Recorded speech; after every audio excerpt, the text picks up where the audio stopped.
I am so pleased to introduce Dr. Josh Bonkowsky. And as we all know, the health problems for adults with ALD are not very well understood. So I personally am very excited that Dr. Bonkowsky has taken a large data set analysis to address that. And just to give the background, Dr. Bonkowsky is professor of pediatrics at the University of Utah School of Medicine and Primary Children's Hospital. He's also the chief of the Division of Pediatric Neurology and the director of the Center for Personalized Medicine. So really pleased to have him talk to us about the burden of ALD in adults. So with that, take it away.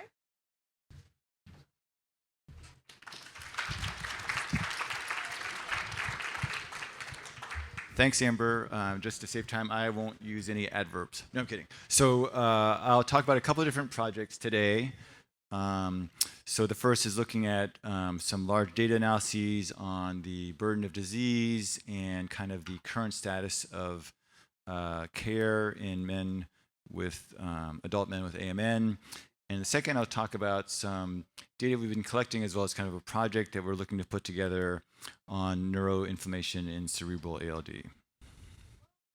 So no disclosures related to the work that we're doing today. The first part of the projects are... I totally messed up, and I'm sorry, Josh.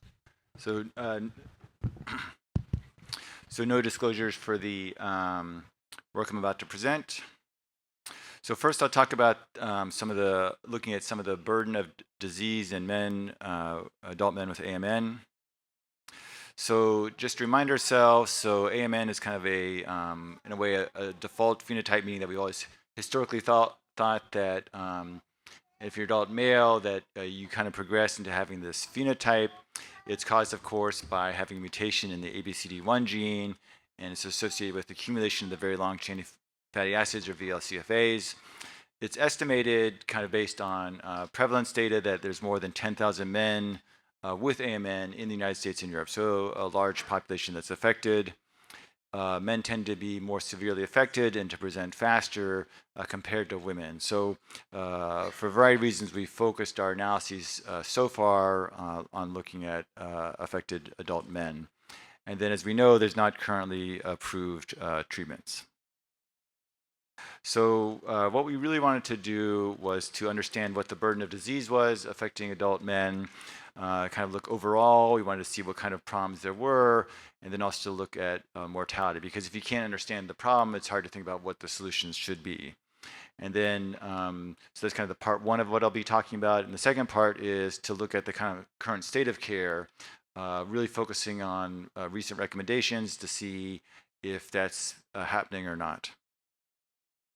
So this first part of the project was supported by Swan Bio, now Spur Therapeutics, where we looked at quantifying health issues, healthcare costs, and mortality risk.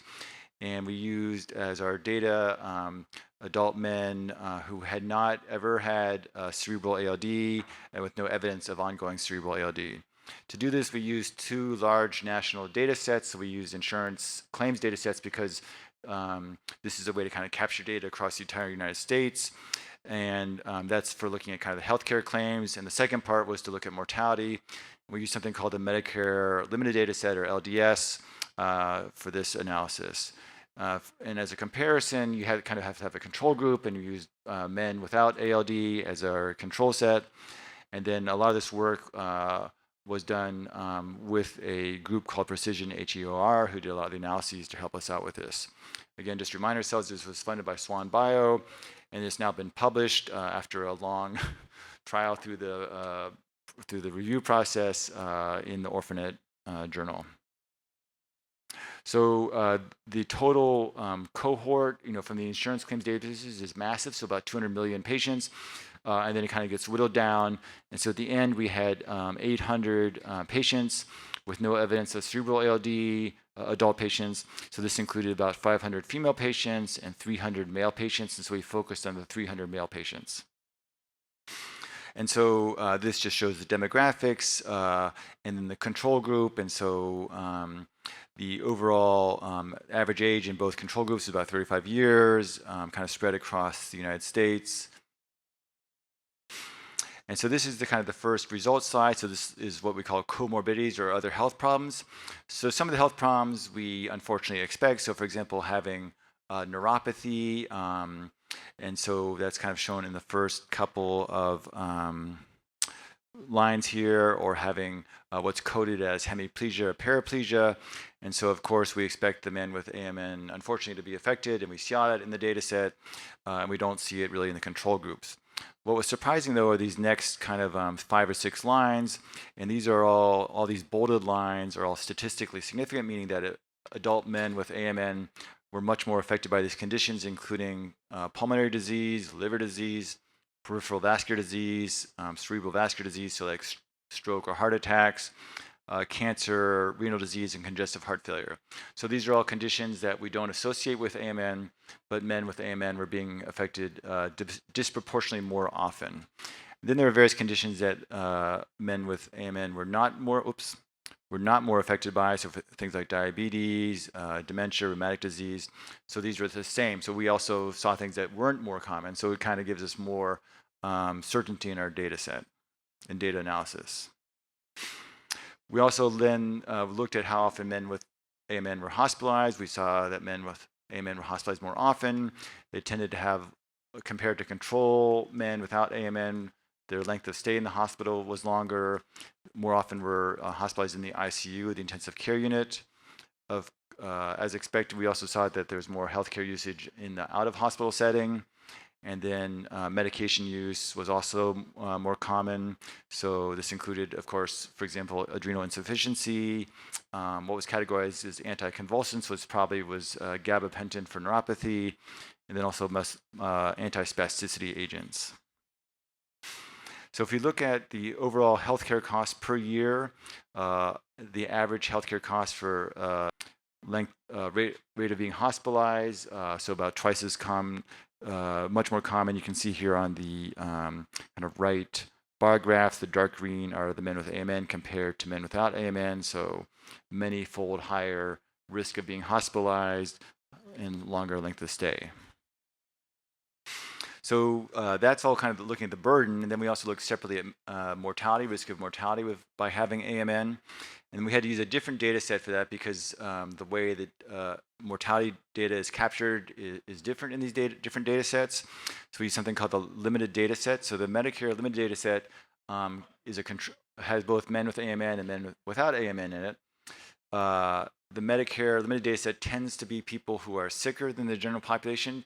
Because to be on Medicare, you have to either be one of these things. You have to be over age 65, have end-stage renal disease, or be at under age 65 with disability. So it's a more control group that's more affected than the general population. And so unfortunately, we saw that men with AMN had higher mortality rates. So on the left-hand bar graphs, the purple bars are the men with AMN. The control group are this orange bar graph, and then this small yellow bar graph is just the general U.S. population. So you can see again that there's a higher mortality rate, higher mortality risk with AMN. And then if we look at the age of death, which is shown in the right set of bar graphs, the age of death, unfortunately, was also younger in men with AMN. So we divided into 2 groups. We looked at ages less than 65 and ages higher than 65. So if you're less than 65, then your average age of death was around 47 compared to 56 in the general Medicare data set. Whereas if you made it past 65, then the risk of the age of death became much closer to the overall Medicare limited data set. Finally, we looked at kind of comparisons of cost because I think AMN has often been historically overlooked in the adult neurologic literature, and kind of compared it to other neurologic diseases that our colleagues in adult neurology think about. So for things like ALS or Huntington's disease. So again, as we mentioned earlier, the average annual cost for a man with AMN is about $30,000 per year, which really, is pretty close to things like it's higher than Parkinson's disease, which has an average annual cost of around $22,000 per year, or something like PSP has cost around $35,000. So really, on on par with other, unfortunately, adult neurologic conditions. Again, something we should really remind our adult colleagues to be thinking about in their care for patients.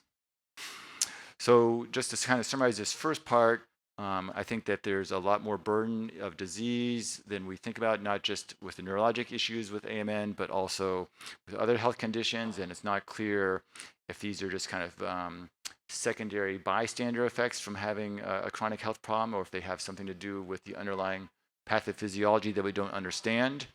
It does really reinforce that we need to work with the adult healthcare system to get this to people's attention, because we're missing this. Our adult physician colleagues don't have this on their radar and aren't thinking about the comorbidities. And it does kind of open the door for future research that we need to look at for what's going on with these other pathophysiologies. So I'll transition here to a second kind of set of analyses that we've done. So we wanted to look at, we've kind of talked about, what does it look like in terms of like healthcare burden. And now we're like, okay, what's going on with the care that adult men with AMN are receiving? So there's a really nice paper, if you haven't seen it, that came out in 2022 from pretty much everybody in this room except myself on a care for recommended care in ALD. And one of those things includes recommendations for adult men that includes yearly brain MRIs, as well as strong consideration for getting bone marrow transplant or HSCT if cerebral ALD occurs in adult men. So these are, there's limited data, but there's really kind of a set of recommendations that now we're really trying to make sure our adult men with AMN are aware of, as well as our physician colleagues taking care of men with ALD. So for this analysis, this is a lot of work from a research coordinator working with us named Will Alton. That's his picture shown there. And he analyzed a set of data from something called Trinetics. And this is it's kind of agglomerated data from 62 different healthcare organizations. It covers about 99% of U.S. healthcare plans, so a really large data set. It includes both outpatient and inpatient medical records, so very comprehensive.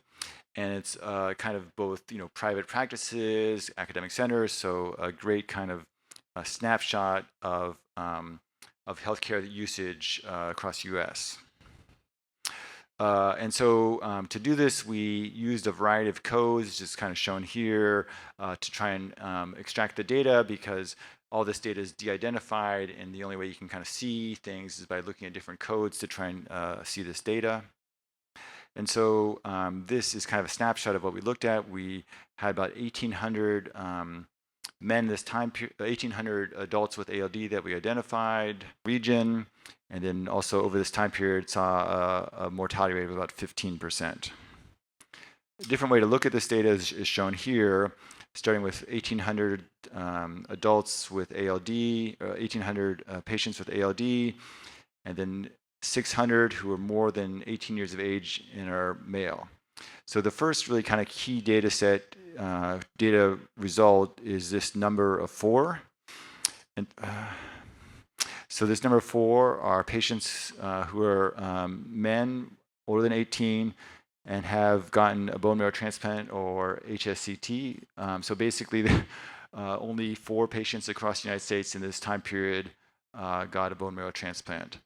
And so the numbers are really small for adults getting bone marrow transplants. We also looked across time to see how many adults were getting these yearly MRIs, right? So our current recommendations now that we should be getting yearly MRIs.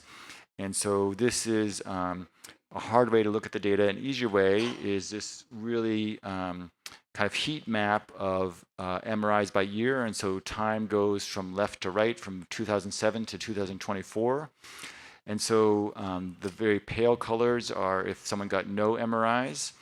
The lighter green or someone got 1 MRIs, and the darker the color, the more MRIs they got. And so basically, as you look across the data set, you can see that most men are never getting MRIs or getting like 1 MRI a year, which is, we want the one MRI a year, but in general, we're not even hitting our standard of getting 1 MRI a year. So just from this analysis, we are seeing that adult men with AMN are currently getting less than 1 MRI a year by a significant margin. There's like very little data and almost no one, as far as we can tell in these data sets, who are getting bone marrow transplants. And so there's really a lot of work that needs to be done, both to kind of hit standards of care in terms of getting the yearly MRIs. We don't understand what disease progression looks like, although we'll maybe hear talk this afternoon from Mark Englund about some of this information. And so it's really hard also to understand, like, comparing MRIs, understanding response to bone marrow transplant. So I'm going to shift gears substantially here for the last part of what I'm talking about, and switch to looking at inflammation in cerebral ALD. So the problem that we all face is that once cerebral ALD reaches a certain stage, we really have no or very limited treatments to offer. And so it's a very, can be a very grim discussion with patients and families about options. However, we're, you know, from Florian's talk, from the talks we'll be hearing about today, there's a lot of exciting stuff on the horizon. Gene therapy, the use of various medicines like liraglutide, where we think this window could be getting bigger. So really, anything we can do to enlarge the window, thinking about adjunct therapies could be really helpful. So first of all, it's going to be increase the window of time that we have to help somebody. It could reduce any worsening that can occur while you're trying to get the therapy, the definitive therapy in place. And then I think, you know, it could be that we need to change our mindset around ALD. Maybe it's not going to be a single treatment, but kind of a multi-pronged approach the way that we think about treating cancer. So there's room for improvement. How do we think about doing this? So what we did is we looked at published data of different immunologic agents that have been tried in cerebral ALD. So looking at the published data. The second thing is we did a large survey across a lot of the people in this room, as well as other people, to see what have people used and not published on for cerebral ALD.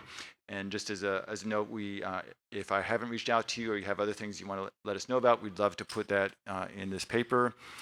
We're trying to put together a review paper then to kind of summarize this information and then talk about how would you perform what we think of as a clinical trial for advanced cerebral ALD. So this is basically summarizes what's been published on cerebral ALD and use of immunologic agents. It's quite limited. And so it's broken down by different categories of medicine, how many patients they reported, whether it was in adults or children, if there was a promising result from the trial or not. And so I'll kind of summarize this at the end so you don't have to read through it. Then we also did a survey, and so this is kind of a variety of snapshots from Excel files, but basically we had a list of different categories of medicines broken down by different type, and then in the categories, different agents, asking people had they tested it, how many patients had they tried, did they see a positive response or not. And so these are just, we tried to be fairly comprehensive, and this was work that we did, including myself, a colleague in pediatric neuroautoimmune disease, Melissa Wright, with Florian Eichler, and with a MD PhD fellow, Yet Ali, working with him.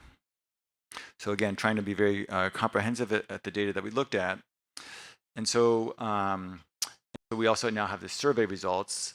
And really, I think based on what we saw with the published data and with the survey results, it gives us the thought that we could put together a study design, kind of a multi-center study design. And this would be a platform trial, meaning that you have multiple kind of patients progressing through on different agents, more or less, you know, not necessarily simultaneously, but you could have different people on different agents at the same time, and really to try and test as many drugs as fast as you can. And the outcome's fairly simple, like would we see any slowing, stopping, or reversing of disease progressions with advanced cerebral ALD, and really trying to get as many patients, so 60 plus, in terms of having enough power to analyze effect. So the inclusion would be, I think, focused on advanced cerebral ALD. I think we probably have to discuss more, would it be limited to childhood or childhood plus adult? And then obviously if they're a candidate for more definitive therapy, we want to make sure they get the definitive therapy. So the endpoints will be looking at disease progression. Also, it's important to look at biomarkers, because biomarkers are a way even if you don't see that kind of a definitive result, maybe there are biomarkers out there that gives you like some signal that you're having an effect, even if it's not complete.